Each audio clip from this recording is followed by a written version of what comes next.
In 1993, horror audiences were not clamoring for a killer leprechaun movie. And yet, they got one.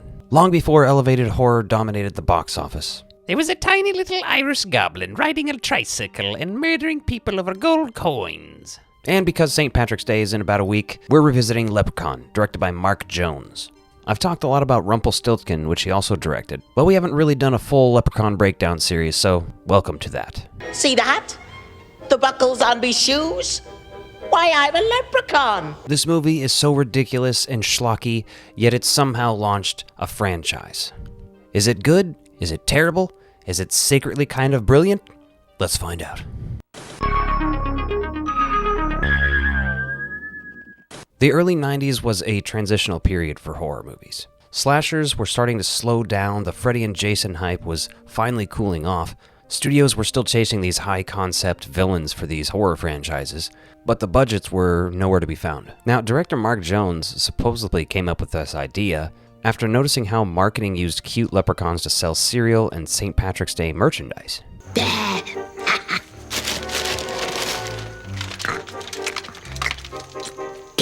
This movie is absolutely a gimmick movie, and it embraces that.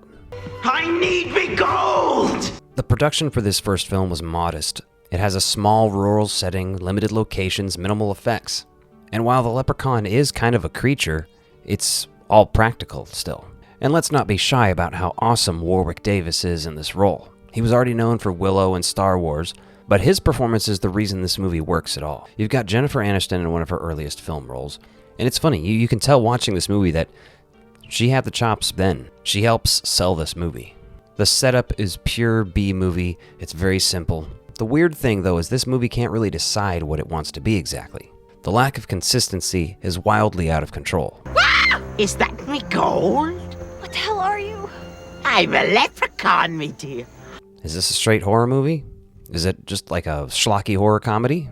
Sometimes it feels like it's trying to be legitimately intense.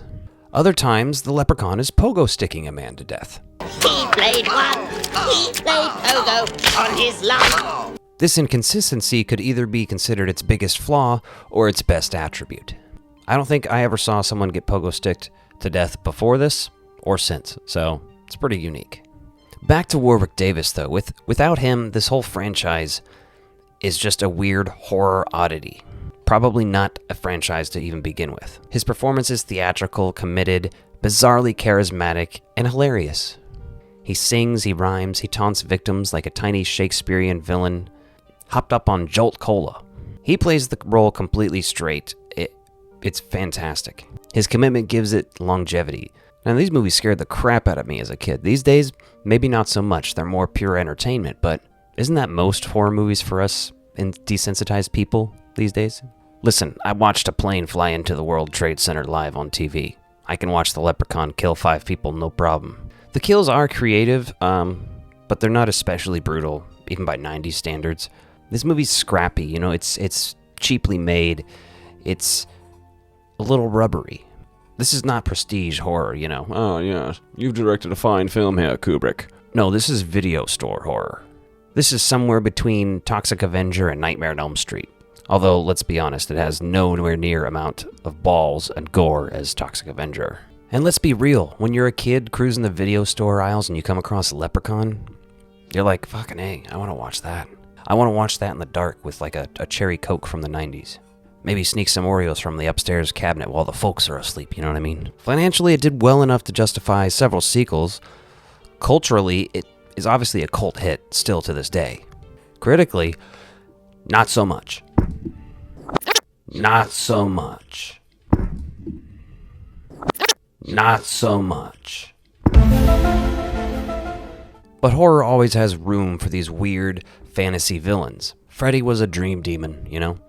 Chucky is a snarky serial killer in a possessed doll. Why not an angry Irish fairy with a, love for gold and blood? It's funny because this franchise quickly goes pretty off the rails, but these first 2 movies are kind of grounded within each other, the first even more so. Like, it could have been a decent standalone film, and you cannot say that about, like, Leprechaun 2. If that had just come out and been called Leprechaun, I'd been like, wow, that was fucking terrible. Now, I won't spoil this because at the end of this video series, I do plan to rank all these movies, but this is not my favorite Leprechaun movie. It's not even my second favorite. I don't even think it's my third favorite. It's probably in the top 5 Leprechaun movies. I can give it that for sure. It's messy, it's tonally confusing, but at the same time, it's not just another cookie-cutter slasher. Why Leprechaun works so well for certain people as opposed to others is because of Warwick Davis, as I mentioned before. If you're a big Freddy Krueger fan, you're a big Chucky fan, you're probably a big Leprechaun fan. You know, Michael Myers ain't running around making quips. Jason ain't making jokes and smoking weed. It's comfort schlock, you know what I mean? I'm actually pretty stoked to get the 4K Steelbook from Lionsgate Limited this month. In about a week, actually, so I will be doing a 4K versus Blu-ray comparison on that, so look out for that. This is the first year I'm actually going to end up watching every Leprechaun movie in the month of March. I usually watch like 1, maybe 2.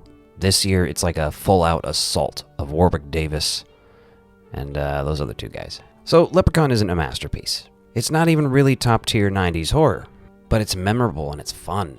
It gave us one of the most iconic horror performances of all time.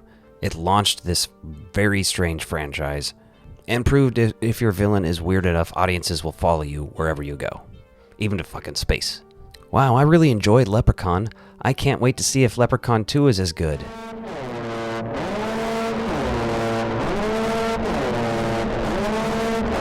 Quick thank you to my channel members and Patreon subscribers. If you want more ectoviolence, including exclusive videos and behind-the-scenes content, become a member by clicking the links in the description below.